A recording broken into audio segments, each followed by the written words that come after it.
ఏ మందు పాడుగాను ఏం తాగుడు తాగుతుర్రా నాయనా పొద్దు పొద్దుగాల ఏడ దొరికి పాడైతదో రాత్రి పొద్దు పోయినాక ఏడ దుఃఖనం తెరిచి ఉంటుందో గాని తెల్లందాక పొద్దుందాక ఇరాం లేకుండా పోషుడే పోస్తుంటారు కొందరు. కలవక కలవక దోస్తుగాడు కలిసిండని బర్త్డే దావత్ ఇచ్చిండని ఆమెకి కొలువు వచ్చిందని ఇట్లా ఏదో సాకు చెప్పి తాగుతుంటారబ్బా. తాగినోళ్ళు సప్పుడేకుంటుంటారా? బండి తీయాల్సిందే రువ్వడి చూపెట్టాల్సిందే నాయే. ఆగో గసంటోళ్ళు జర మంచిగా చూడుండ్రి గీ ముచ్చట.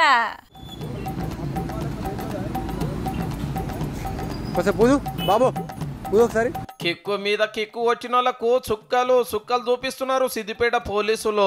వచ్చినోళ్లకు వచ్చినట్టు పుల్లలు పెట్టుడు, ఊదిచ్చుడు, కేసులు రాసుడు, జైలుకు పంపుడు, బండ్లు సీజ్ చేసుడు. పొద్దుగా లేదు మాపట్టిల్లు లేదు, ఎప్పుడంటే అప్పుడే డ్రంక్ అండ్ డ్రైవ్ టెస్టులు చేస్తున్నారు. ఈ మూడొద్దులలోనే 22 మందిని పట్టుకొని 2 లక్షలకు మీద దండగేసిరంటే చూడండిగా. ఫస్ట్ దొరికితే 10,000 జుర్మానా, 6 నెలలు జైలు శిక్ష.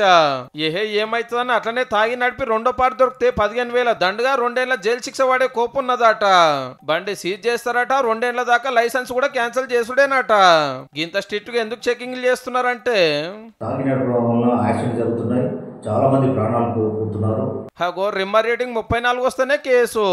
అసొంటిది ఒక్కొక్కరికి 109, 134, 185. ఈ అన్నకైతే 471 వచ్చిందంటే చూడండిగా. నిలబడ శాతం కూడా అయితే లేదు. ఊదమంటే చూడు ఎట్లు ఊగుతున్నాడు. మళ్ళా మనోడు నడిపేది చిన్న బండి కూడా కాదు, ఇంత పెద్ద లారీ వేసుకొని తిరగబట్టే.